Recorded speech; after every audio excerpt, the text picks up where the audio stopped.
This is like an African chant. Ain't no more telling what the fuck he doing. I'm gonna have a drink to forget about this. Because they finally get a chance to run. Then it start feeling fun. All of a sudden, everybody don't remember nothing.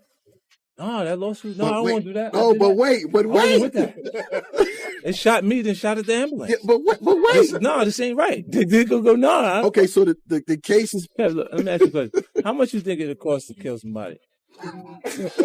Nowadays, couple stacks. About 5,000. Yeah, 4,000. couple stacks. Why would it cost so much to go through the court proceedings?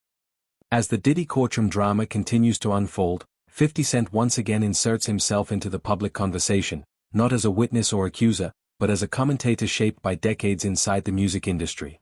His reaction immediately draws attention because of his history, his rivalry-driven honesty, and his willingness to say what many others avoid. Rather than presenting new claims, 50 frames the situation as part of a much larger story, one that reflects how power, silence, and influence have operated in hip-hop for years. His words remind audiences that today's headlines are connected to long-standing industry patterns that were never fully addressed when they first emerged. Yeah. On the low. Wow. But I'm not gonna bite my words and on my husband right in my face. I was like, you out your mind. So I didn't get a whole lot of invitations back to none of them. Come suckle at the Tea to Power Grammy parties the night before the Grammys. Yeah. What I will say about Clive is that he is very, very, very obsessed with maintaining the brands that he creates. And he will go to extreme lengths to protect those brands. These women that he works with, they become dolls in his mind. They're living dolls. He runs every second of their lives. The only person he never really did that with was Aretha Franklin. But that was a different time. Well, I mean, you ain't got no choice. You ain't got no choice. Everybody comes into the game having to make their bones. He made his bones with Aretha. And what a person to make your bones with. True. Aretha hit. Now everyone's looking to him. Clive knows the singers. Clive knows this. It wasn't Clive that knew the singers. It was Aretha that knew the singers, who introduced the singers to Clive. But they don't talk about that either. So you got to realize by the time Clive took over managing Whitney, I mean, he had been a part of her life, damn near all her life. He had 50 Cent's signature style blends humor with confrontation, and this moment is no different. On the surface, his jokes and sarcastic remarks appear entertaining, but beneath them lies a sharp critique of how quickly the industry moves on from controversy. By laughing at situations involving lawsuits, money, and reputation, he exposes how accountability often disappears when fame and influence take center stage. His tone suggests that what the public sees as shocking today may have been quietly tolerated for years behind closed doors, hidden beneath success and celebrity. It's like everybody getting retribution for all of the amount of therapy. Like I just said, all of the moments, the time, like these are our careers. In the living room area, and she's there, and he was like, emotional singing, there you are. And I just was like, oh, he's talking to me. And I remember, I don't know if you know what his voice sounds like, but I felt like I was in the presence of his monster inside. And I remember looking in his eyes, and I said to him, what did y'all do? Because I could see that she was really sedated. That was the first time I ever seen her high before. And then he says, tell your girl she wants some birthday.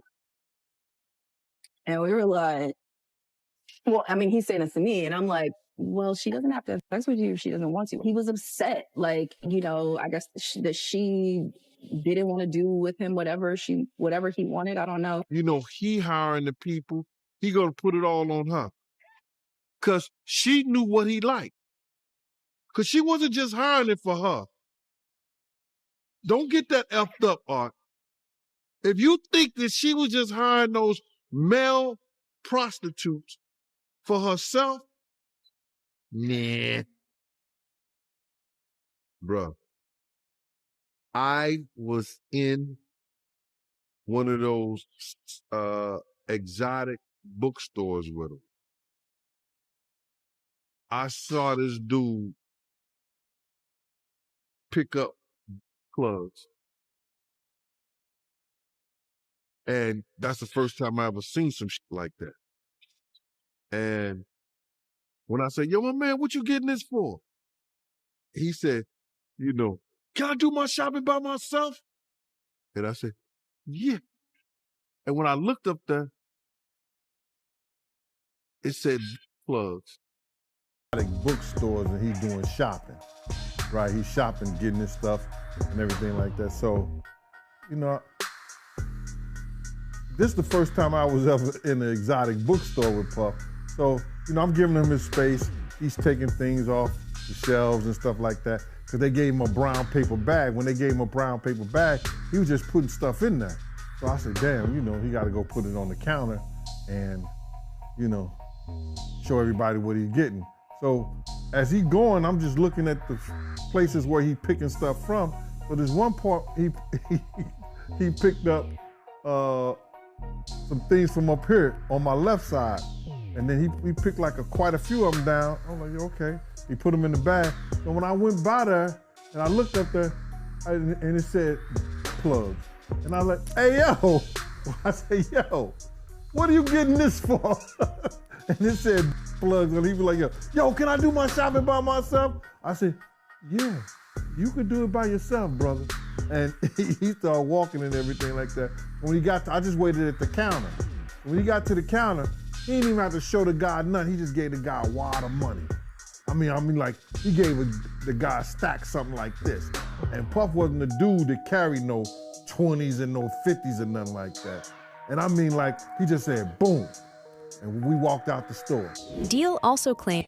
Rather than focusing on individuals, 50 Cent's commentary draws attention to the structure of the music business itself. He speaks to a time when record labels and executives controlled nearly every aspect of an artist's life, from creative direction to personal behavior. Young artists, eager for opportunity, often entered contracts without fully understanding the long-term consequences. This clip highlights how careers were shaped, and sometimes restricted, by systems that rewarded obedience while discouraging resistance or independent thinking. Did he have Whitney killed?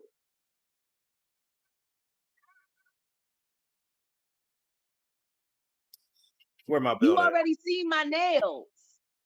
Where my This is what I'm going to say about that whole situation, because for me, so many people don't want to say anything because it's Clive. Personally, me, I really don't give a. They said I was blackballed. I can't be no more blackballed than I am. Clive Davis knows exactly who I am. I know exactly who he is. The last time I went to a party at his house, my ex-husband was with me and then on my husband in front of me, yo. Like he walks around here. On my husband, on my ex-husband. Okay. Which was, it is tight. Everybody know Clive wants to be a black woman. What? That's why he always surrounds himself with black women. Look at his roster of major stars. Aretha Franklin, Cissy Houston, Whitney Houston, Angie Stone. Wow. And everybody forgets about Angie Stone. True. We kind of do. That's true. Everybody forget that before Alicia Keys, Angie Stone was holding it down, gold record after gold record after gold record after gold record, and then the next thing you this a real special moment, ain't it? Come on, you get something. This a real special moment, ain't it? Let's go. Bought more jewelry, more Louis V. My mama couldn't get through to me. I'm just saying how I feel, man. I ain't one of the. I guess the money should have changed them. I guess I should have forgot where I came from. Wait till I get my money right. Suicide doors. This is my life, homie. You decide. They say I talk with so much emphasis. When discussing major industry executives, including Clive Davis, the focus remains on influence rather than accusation. 50 reflects on how powerful figures were able to build, shape, and protect brands with extreme precision. Artists were often treated as carefully managed assets, with public image prioritized over personal autonomy. This clip offers insight into how mentorship, business strategy, and control could blur together, creating relationships where loyalty was expected and boundaries were rarely discussed openly. I keep saying this, man. I can't believe I'm on Puffy TV. Man. Exactly. If there's any misconception that Diddy now owns the Breakfast Club, this will make that null and void. 50 is our first guest. Yeah, 50 is our first. How are you and Diddy, man? I'm good. We good.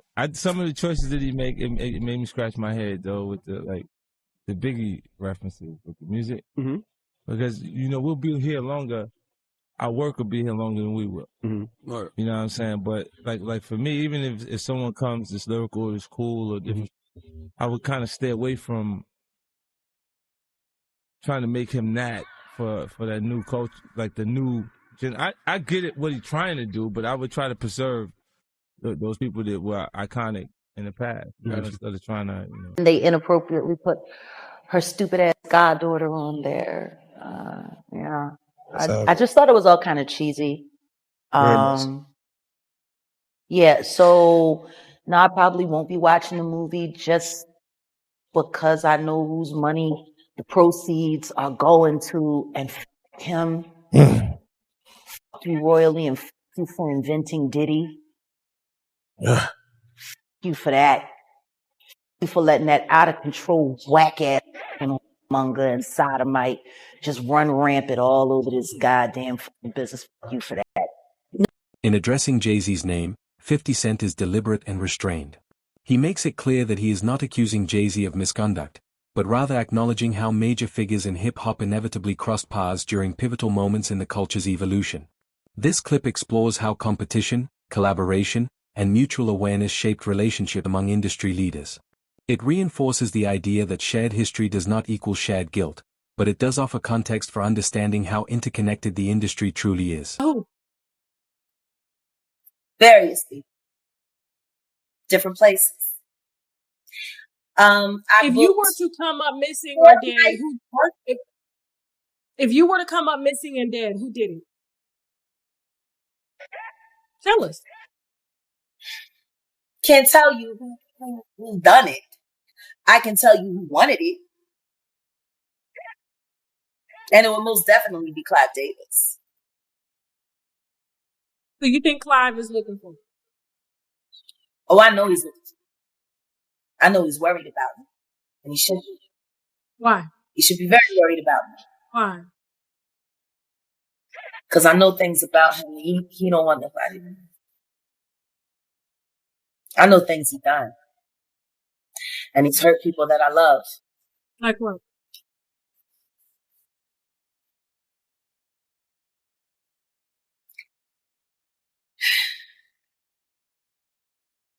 You know, what I will say is this. When you're the kind of manager that would pay your client to be quiet about it, to save a tour, and then nuke their career, tell everyone that they're crazy, and ostracize them because they disagreed with being quiet about it. When you're that kind of person that employs the same group of drug dealers that you've been working with for the past 25 years, and out of nowhere, people just keep dying of overdoses. You know, it kind of pisses me off that all of these artists have died from overdoses and nobody really bothered to take the time to look at the toxicology reports. See, all rock stars are drug addicts and alcoholics anyway, so why bother to do an extensive check? Easiest way to get rid of a difficult artist.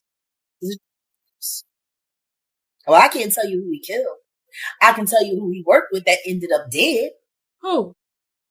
Besides Whitney? Whitney Houston. Yeah. Janis Joplin. So you know for sure that Clive Davis killed Whitney and killed. I didn't say I knew anything for sure. Okay. What I am saying is that the same dealer that has showed up to service a lot of these entertainers that have died have very close ties to Clive Davis, and everyone knows it. He's always had. Some of the most compelling moments in 50 Cent's commentary involve stories from private settings, studios, tours, and gatherings far removed from public scrutiny. These are not presented as evidence, but as lived experiences that contrast sharply with polished public images. This clip emphasizes how different the industry looks when cameras are off and expectations change. It paints a picture of an environment where power dynamics become more visible and personal behavior often escapes public accountability. You shouldn't be surprised anymore, but this one's kind of surprising. Rap star, hip-hop mogul Sean Diddy Combs, right? He's been hit with a spate of lawsuits recently about his alleged conduct, but this one, the fifth one, is unlike any of the others. This is from a male music producer named Rodney Jones. Now, his allegation is Combs forced him to solicit sex workers and underage girls for sex. Okay. But also him, sexually assaulted him, and groomed him to have sex with other men. And there are a lot of salacious accusations too. That's one of Diddy's MO. I know a former record executive during the time that they gave Donna Ross that anniversary in California. One of his former record executives met with him. And I guess he was trying to pray with him or whatever. But he tried to give him a pill.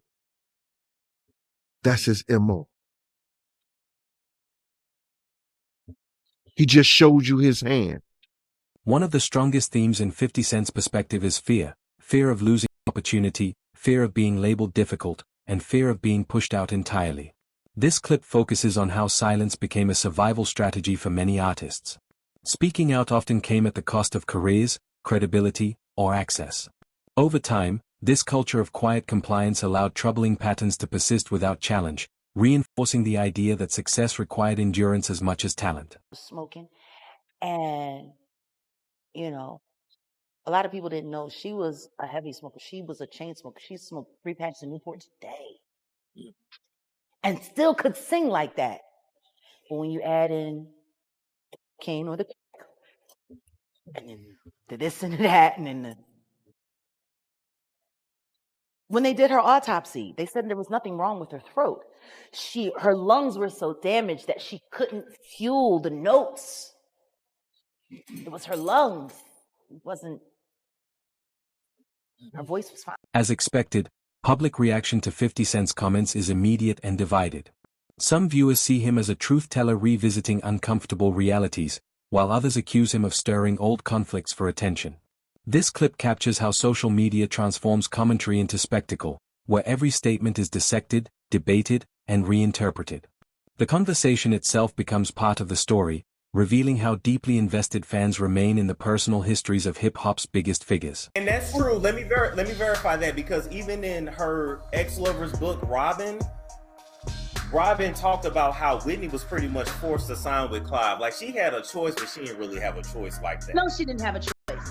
It was the family business. It was the family way. How you gonna be managed by anybody else? He manages your godmother. He managed your mother. He managed your cousin. You not gonna let him manage you? You know how that goes. She was 19. What was she gonna say? No? She was definitely afraid of her mother. She was not. She was not. Well, she was afraid. I wouldn't say Whitney was afraid of her mother. I would say that she had great fear and great respect for her mother because of who her mother is. Like, people keep forgetting. Like, and I might be out, over speaking, but when it comes to the gospel world, yes, you got Maddie Moss. Throughout his commentary, 50 Cent avoids presenting conclusions or making direct claims. Instead, he emphasizes patterns, repeated behaviors, long-standing relationships, and familiar outcomes. This clip reinforces the importance of context, suggesting that understanding the past requires more than headlines or isolated moments. By revisiting history without drawing legal conclusions, 50 invites audiences to think critically rather than react emotionally. As the trial continues and new developments emerge, 50 Cent's voice remains influential because it connects past and present. This final clip underscores why these discussions still resonate today. The stories are not just about individuals, but about an industry shaped by power, loyalty, and survival. Through reflection rather than accusation, 50 Cent frames the moment as a reminder that hip-hop's legacy includes both its success and the unresolved questions that continue to follow it.